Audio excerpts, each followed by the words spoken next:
Civil വ്യോമയാന രംഗത്തെ Turkish കമ്പനികളുടെ സാന്നിധ്യം ഒഴിവാക്കാൻ നടപടികളുമായി എയർ ഇന്ത്യയും.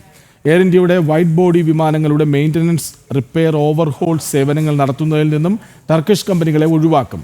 ടർക്കിഷ് എയർലൈൻസിൽ നിന്നും വാടകയ്ക്കെടുത്ത ഇൻഡിഗോയുടെ ബോയിങ് 777 വിമാനം തിരിച്ചു നൽകാൻ DGCA 3 മാസം സമയം അനുവദിച്ചു.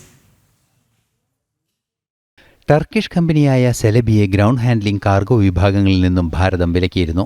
ബ്യൂറോ ഓഫ് സിവിൽ ഏവിയേഷൻ സെക്യൂരിറ്റിയുടെ ക്ലിയറൻസ് മെയ് 15 റദ്ദാക്കിയതിനു ശേഷമാണ് സെലബിയുടെ പ്രവർത്തനം നിലച്ചത്.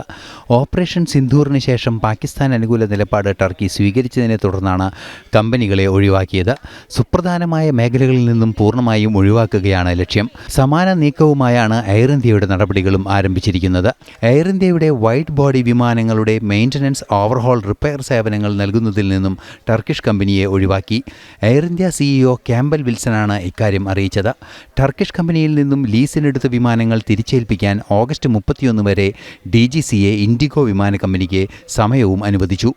മെയ് 30 ഇത് സംബന്ധിച്ച ഉത്തരവ് DGCA പുറത്തിറക്കിയത്. ഭാരതത്തിനെതിരെ ആക്രമണം നടത്താൻ ഉപയോഗിച്ച ഡ്രോണുകൾ പാകിസ്ഥാന് നൽകിയത് ടർക്കിയാണെന്ന് തെളിഞ്ഞിരുന്നു. ഈ പശ്ചാത്തലത്തിലാണ് ടർക്കിഷ് കമ്പനികളെ ഒഴിവാക്കാനുള്ള നീക്കങ്ങൾ ആരംഭിച്ചത്. വിമാനത്താവളങ്ങൾ പോലുള്ള തന്ത്രപ്രധാന പ്രദേശങ്ങളിൽ ടർക്കിഷ് കമ്പനികളുടെ സാന്നിധ്യം സുരക്ഷാ വെല്ലുവിളി ഉയർത്തുന്നത് ചൂണ്ടിക്കാട്ടിയാണ് നടപടികൾ. ന്യൂസ് ഡെസ്ക്, ജനം.